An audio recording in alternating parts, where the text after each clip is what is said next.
What's up, everybody? Welcome back to a brand new video. You know, I've always been a huge Godzilla fan. I also have a couple of the Godzilla games, and holy crap, guys, do you see how expensive these games are getting? If you guys see these games are cheap, get these, scoop these up. And I figured with the release of Godzilla vs. Kong that came out a couple weeks ago, I just review the entire Monsterverse. Now, as of now, there are 4 films in the Monsterverse: Godzilla 2014, Kong Skull Island, Godzilla the King of Monsters, and Godzilla vs. Kong. I'm just gonna be going over all these movies, reviewing them a little, and giving my thoughts on them. So I figured let's just get right into it. Before we get into this video, can we please try to get this video up to 10 likes? It'd be much appreciated. I do have to say, there's going to be hardcore spoilers for all 4 of these films, so if you don't want to see any of that, I don't suggest going any further. But you have been warned, so let's get into it.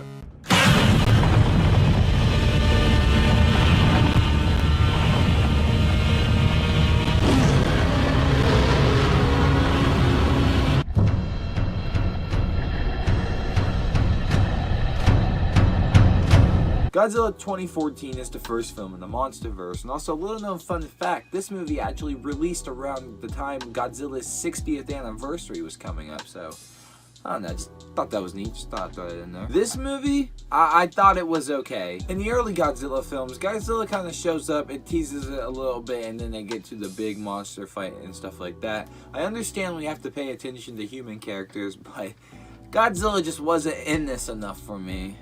I think Godzilla is in this movie for about 10 minutes, and if you don't count all the scenes where it just shows his back spikes, then count that down to 5 minutes. And that's really a shame too, because this is a 2-hour movie, and we kind of need a little bit more of the monster to fill that runtime. And when Godzilla does actually show up, it's super dark out, the monsters only fight at night.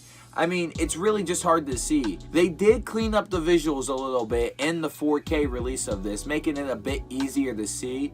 But still, I didn't like that when Godzilla would show up early on to fight the Mutos, which is the enemy monster in this movie, a completely uninspired original monster to fight Godzilla in this movie. At least I think the Mutos are original, I don't know. But however, when Godzilla does show up, he looks fantastic. This was the first movie to give him his redesign, and I think it looks great. I really fell in love with this design of Godzilla. I know he's not the Godzilla, but I'm very happy that this Godzilla exists. I love the way he looks. His new scream, it took me off guard a little bit at first, but the more you hear it, the more I'm like, yeah, that fits this Godzilla. So I'm okay with the scream as well, and I think that was a really good choice. Well, hey, Godzilla's really only in the movie for 10 minutes, so what fills the other hour and 50? Now, we're going to come into a part, this is kind of a me thing, but I really don't find these human characters interesting. I never found human characters interesting in Godzilla films, besides the 1954 one, or surprisingly. So I just wasn't invested, and that's a real shame, because I was getting pretty bored through this movie, because I came to see Godzilla, and he was barely in the film, and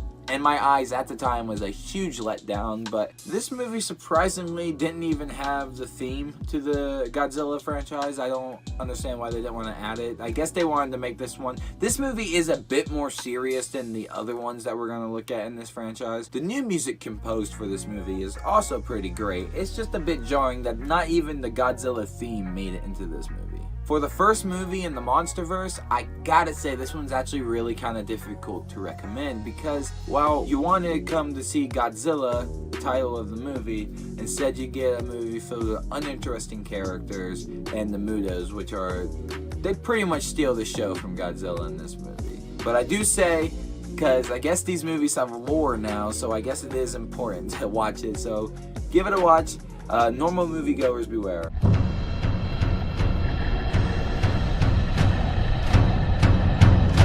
So Kong Skull Island. Wow, I have never been so glad to be wrong about a movie. I gotta say, right off the bat, I love this movie. I thought it was a great time through and through. And that's crazy because I feel this movie is a complete 180 from Godzilla 2014. And what I mean by a complete 180 is like Kong is in like half of this film. When the military starts bombing the forest of Skull Island, Kong immediately shows up and it is just fantastic. While the Godzilla fights were cool in 2014, I think Kong Skull Island blows them completely out of the water. We actually get to see the monsters fight during the day. Kong fights these new enemies called the Skull Crawlers. At least I think they're new. I don't know if they've been in any other Kong film. Let me know. It's been a minute since I've seen the others, but they have. Just let me know in the comments below. I appreciate you. The fights are a spectacle to look at, and they're really cool and they're really well done. They're great. I like them. And this was the real interesting part for me. Maybe it's because they were in Marvel films, and that's how I know them, and I have some kind of sentimental attachment to them. But I happened to find the human characters not to be boring in this film. It was kind of shocking to see how well written some of these characters were, and kept me invested the entire time. Something you also might notice in this film is Kong got a lot bigger than he normally is. He grew up quite a bit, and that's obviously because he needs to be the same size as Godzilla for when they duke it out in the last film. But at the end of the day, I can easily recommend this movie. It's a good movie, and that post-credit scenes where they tease the next Godzilla movie is amazing.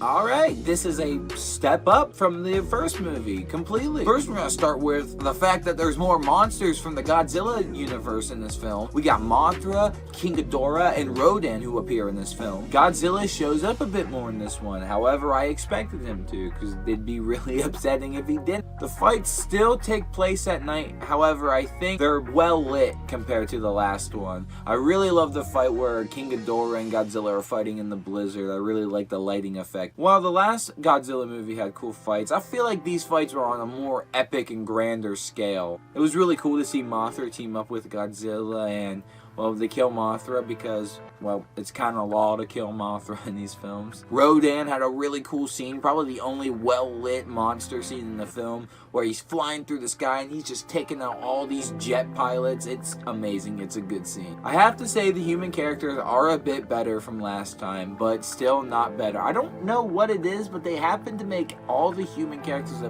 boring in Godzilla movies. That's just me though. Except Millie Bobby Brown's character. She was okay. The scientist was a groaner, but I guess he was memorable as well. This one's easier to recommend than Godzilla 2014. Hardcore Godzilla fans will immediately love it, and casual moviegoers will get some enjoyment out of it too. But it all leads up to the ultimate showdown of...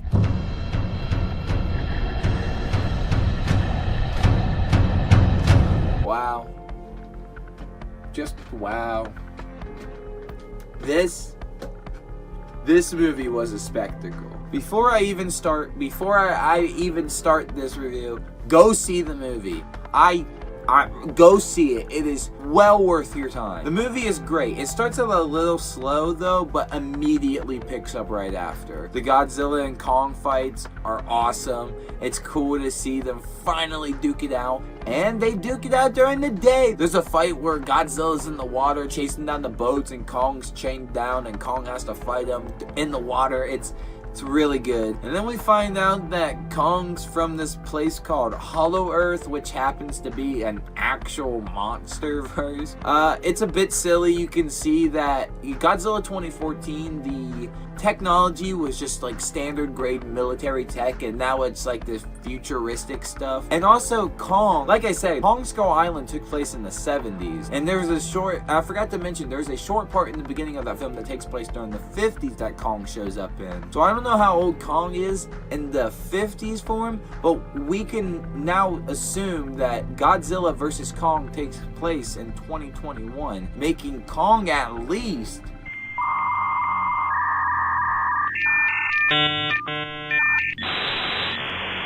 70 years old. And yes, I had to think about that for a minute. Shut up. I know it doesn't really matter because Godzilla's from the Jurassic period, but it's kind of interesting how Kong hasn't like aged one bit. Yeah. The final fight had me hype.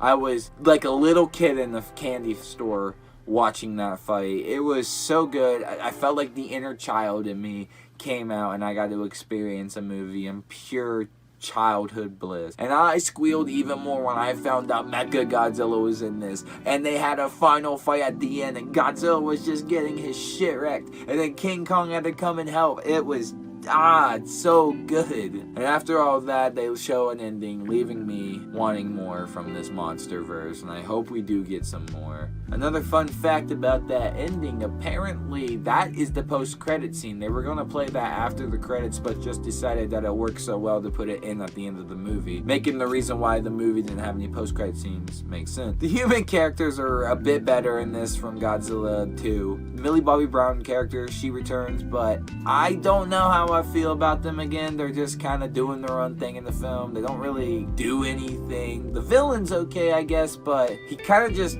I don't know, I would want a giant robot to fight off the kaijus too if they were going to attack me. I don't know. Seems reasonable. But other than that, I highly recommend this film. As I said before I even started going over it. Watch it, please. Go watch it. It's great. You can actually find all of these movies on HBO Max if you had it. Not sponsored, but I wish. Overall, I'm very excited about this Monsterverse. Maybe Mothra will get like a prequel film. Maybe Rodan will get a film. Or maybe these guys were just born to be side characters and the Monsterverse ends here. And if it doesn't here, that's a bit sad because I do feel like they could do more with the franchise. But this was a good story to tell, I guess, to end it here. It would be a nice, easy little Blu-ray collection to make too, I suppose. Hey, but if you've seen these movies, let me know what you guys think of them in the comments below. I want to hear you guys' talk, and maybe we can have a further discussion. And as always, I have an Instagram, I have a Twitter. You can go follow them. I'm just doing my shit on there, and yeah, go follow them. Also subscribe, because it does help out the channel, and I do appreciate it. And hey, come on. Come join the party. Alright guys, and with all that said, I'm gonna get out of here.